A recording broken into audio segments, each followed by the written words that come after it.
खुमार में आज के एपिसोड में हरूम जब नीचे जाती है तो उसकी नंदू से बड़ी बदतमीजी करती है और कहती है कि अगर हमने आपको अपने घर में थोड़ी सी जगह दे दी है तो उसका मतलब ये ना समझना कि आपको हमने पूरा घर ही हवाले कर दिया है।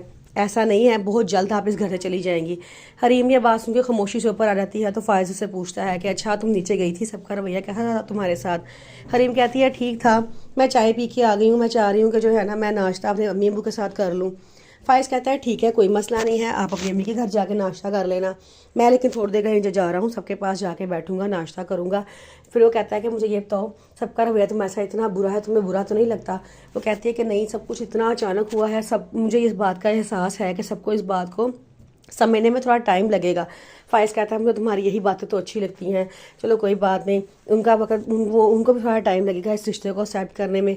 हरीम कहती है मेरे अंदर इतनी क़ुव्वत बर्दाश्त है, मैं सबका रवैया बर्दाश्त कर सकती हूँ, आप परेशान ना हो। ये कह के फाइज बातें सारी सुन के नीचे चला जाता है। वहाँ पे उसकी मम्मा बैठी होती हैं, वो बड़े गुस्से में होती हैं। वो कहती है कि तुमने वो हरकत की है कि तुमने हमें वो सज़ा दी है कि अगर हम मर भी जाते ना तो कोई बड़ी बात ना होती। फाइज कहता है मम्मा मैंने कौन सा कोई छुप के काम किया है या कोई प्री प्लान था मेरा, ये सब कुछ इतना अचानक हुआ है ना कि मैं किसी को बता ही नहीं सका। वो कहती है, मामा कहते हैं कि बस जो भी तुमने किया है अच्छा नहीं किया, क्या कुर्बानी देने के लिए सिर्फ तुम ही रह गए थे, कोई और नहीं था? तो वो आगे से कहता है कि मामा मैं क्या करता, उस वक्त मैं एक गरीब ख़ानदान के शरीफ बच्ची की इज़्ज़त बचाने के लिए मेरे पास इससे अलावा कोई काम नहीं था। उसकी मामा कहती हैं कि बस तुमने जो करना था कर दिया है, अब हम जो करेंगे हमें वो सोच दो, इस वक्त को इस बात को समझने में हमें थोड़ा टाइम लगेगा इस वक्त, और तुमने जो गलती की है उस गलती ने तुम्हारा एतबार खो दिया है, अब इस एतबार को दोबारा बनाने में थोड़ा टाइम लगेगा, जिसके लिए तुमको भी इंतज़ार करना पड़ेगा और हमें भी इंतज़ार करना पड़ेगा। फाइज कहता है ठीक है, आपको जो सज़ा देनी होगी मुझे कबूल है। उसके पापा कहते हैं कि अगर हरीम के खातिर वो कोई भी उसकी साइड लेगा तो ये बात काबिल कबूल नहीं होगी। फाइज कहता है ठीक है कोई बात नहीं। फिर के बाद फाइज हरीम को लेकर उसके घर जाता है तो उसका भाई से पूछता है कि मुझे बताओ क्या तुम वाकई खुश हो ना? वो कहती है हाँ भाई मैं वाकई ही खुश हूँ। तो कहता है कहीं तुम मामा के सामने सब कुछ तो ये ना कह रही?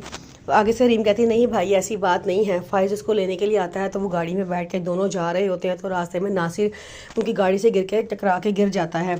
तो आगे से फाइज बाहर निकलता है, कहता है कि भाई माफ़ कर दो। तो नासिर कहता है तुम्हारी माफ़ी तो नाकाबिल कबूल है, तुमने मेरी पीठ में खंजर घोंपा है और हर बार नाकाबिल माफ़ी तुम गुनाह करते हो। फाइज खामोशी से वहाँ चला जाता है। उसके बाद नासिर जब घर आता है तो उसकी मम्मा उसे बताती हैं कि हुस्ना से शादी से इनकार कर दिया है। नासिर कहता है कि मम्मा ये कैसे हुआ? तो वो कहती है कि मैं तो आगे से उसकी बहन आती है और वो आके बताती है कि हुस्ना ने कहा है कि मैंने तो मजाक किया था, नासिर भाई तो सीरियस ही हो गए। नासिर कहता है कि मैं उसके मजाक का उसको अच्छा बदला दूंगा, उसको मेरे साथ ऐसा मजाक करना ही नहीं चाहिए था।